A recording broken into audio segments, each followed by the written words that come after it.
আসসালামু আলাইকুম সবাইকে। আজকে আমি বাচ্চাদের জন্য হেলদি, মজাদার এবং স্বাস্থ্যসম্মত স্যান্ডউইচের রেসিপি নিয়ে চলে আসছি। এই স্যান্ডউইচ রেসিপিটি তোমরা ১ বছর বয়সী বাচ্চাদের থেকে শুরু করে ১০ বছর বয়সী বাচ্চাদের জন্য বানিয়ে খাওয়াতে পারো। এই স্যান্ডউইচটি হবে হেলদি, কারণ হচ্ছে এতে সবজি, ডিম, অনেক উপকরণ দেওয়া আছে যাতে বাচ্চা অল্প খেলেও বেশি পরিমাণে পুষ্টি গুণাগুণ পেয়ে যায়।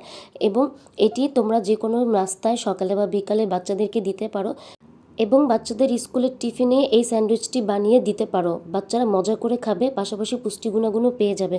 তো চলো কথা না বাড়িয়ে শুরু করা যাক। তো প্রথমেই আমি এখানে সামান্য পরিমাণ গাজর দিয়ে দিব, এরপর দিয়ে দিব ক্যাপসিকাম কুচি। তোমরা চাইলে ক্যাপসিকামটা স্কিপও করতে পারো। এরপর দিয়ে দিব টমেটো কুচি, তারপর দিয়ে দিব ব্রোকলি, তারপর দিয়ে দিব এখানে রসুন কুচি নিয়ে নিয়েছি এবং পরিমাণ মতো কাঁচামরিচ নিয়ে নিয়েছি। যে সকল বাচ্চারা ঝাল খেতে পারে অবশ্যই ঝাল দিবে। এখানে সামান্য পরিমাণ লবণ, এখানে দিয়ে দিলাম গার্লিক পাউডার, আর এখানে দিয়ে দিলাম গোলমরিচের গুঁড়ো। সব কিছু দিয়ে আমি একটু ভালোভাবে মিক্সড করে নিব। তোমরা চাইলে এখানে যে কোনো সবজি দিতে পারো। তো এরপর যে আমি একটি পাউরুটি নিয়ে নিব এবং চতুর্দিকে পাউরুটির সাইডগুলো কেটে রেখে দিব এবং মাঝখান থেকে কেটে 2টা পিস করে নিব। তোমরা চাইলে একটাও রেখে দিতে পারো। তো এভাবে করে আমি 2 টুকরো করে নিয়েছি। এরপর যে আমি 2টা ডিম, কোয়েল পাখি ডিম নিয়ে নিয়েছি এবং এখানে সামান্য পরিমাণ লবণ দিয়ে কাঁটা চামচের সাহায্যে ফেটিয়ে নিব। তোমরা চাইলে এখানে কোয়েল পাখির ডিমের পরিবর্তে মুরগির ডিমও নিতে পারো। তো এই পর্যায়ে আমি একটি প্যান নিয়ে নিব। প্যানে আমি সামান্য পরিমাণ বাটার দিয়ে দিব। তোমরা চাইলে বাটারের পরিবর্তে ঘিও ব্যবহার করতে পারো। তো বাটারটাকে আমি গলিয়ে নিব। এই পর্যায়ে আমি যে সবজিগুলো মিক্সড করে রেখেছিলাম সেই সবজিগুলো বাটারের সাথে কিছুক্ষণ ভেজে নিব। তো এখানে আমি ভালো মতো ভেজে নিব, কারণ বাচ্চাদেরকে কাঁচা শাকসবজি খাওয়ানো উচিত না। যে সকল সবজি আমি এখানে ব্যবহার করেছি প্রত্যেকটি সবজিতেই পুষ্টি গুণাগুণে ভরপুর। বাচ্চারা অনেক সময় সবজি খেতে চায় না, তো এভাবে করেই আমরা মায়েরা বাচ্চাদেরকে সবজি খাওয়াতে পারি। তো এ পর্যায়ে আমার এখানে সবজিগুলো ভাজা হয়ে গিয়েছে। তো আমি সবজিগুলোকে এক সাইড করে নিব। এরপর এখানে সামান্য পরিমাণ তেল দিয়ে দিব। তো এই পর্যায়ে আমি ডিমটা দিয়ে নেড়ে চেড়ে ভালোভাবে মিশিয়ে নিব, যাতে দলা পেকে না যায় এবং ঝুরি হয়ে যায় ডিমটা। অনবরত নাড়তে থাকতে হবে। এখানে আমার ডিমটা ঝুরি করা প্রায় হয়ে গিয়েছে। এখন আমি সবজির সাথে ডিমটাকে ভালোভাবে মিক্সড করে 1 থেকে 2 মিনিটের মতো ভেজে নিব। তোমরা চাইলে এখানে ডিমটা নাও দিতে পারো, কিন্তু ডিমটা দিলে এর পুষ্টি গুণাগুণ অনেকাংশে বেড়ে যায়।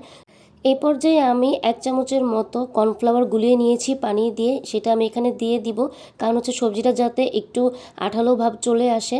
তো তোমরা চাইলে এখানে কর্নফ্লাওয়ারের পরিবর্তে চালের গুঁড়িও দিতে পারো মিক্সড করে। তো এই পর্যায়ে আমার দেখো সবজিটা ভালোভাবে আঠালো ভাব চলে আসছে। তো এ পর্যায়ে আমি সবজিগুলো একটি প্লেটে তুলে নিব। তো এ পর্যায়ে আমি যে পাউরুটিটা কেটে রেখেছিলাম সেটার এক পাশ আমি ভালোভাবে সবজিগুলোকে দিয়ে দিব এবং আমি চিজ কুচি করে রেখেছিলাম, মানে গ্রেট করে রেখেছিলাম, সেটা আমি উপরে দিয়ে দিব। তোমরা চাইলে এখানে চিজ নাও দিতে পারো, কিন্তু চিজটা দিলে বাচ্চারা আরেকটু মজা করে খাবে এবং চিজে প্রচুর পরিমাণে পুষ্টি গুণাগুণ রয়েছে। তো এটা খেলে পুষ্টি গুণাগুণ পেয়ে যাবে।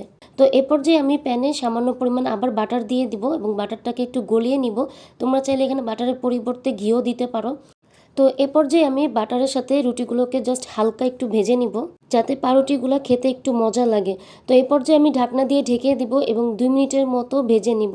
তো আমার দেখো এখানে এক পাশ সুন্দরভাবে হয়ে গিয়েছে। তো বেশি ভাজা যাবে না, তাহলে পাউরুটিটা পুড়ে যেতে পারে, বাচ্চারা তখন খেতে পছন্দ করবে না।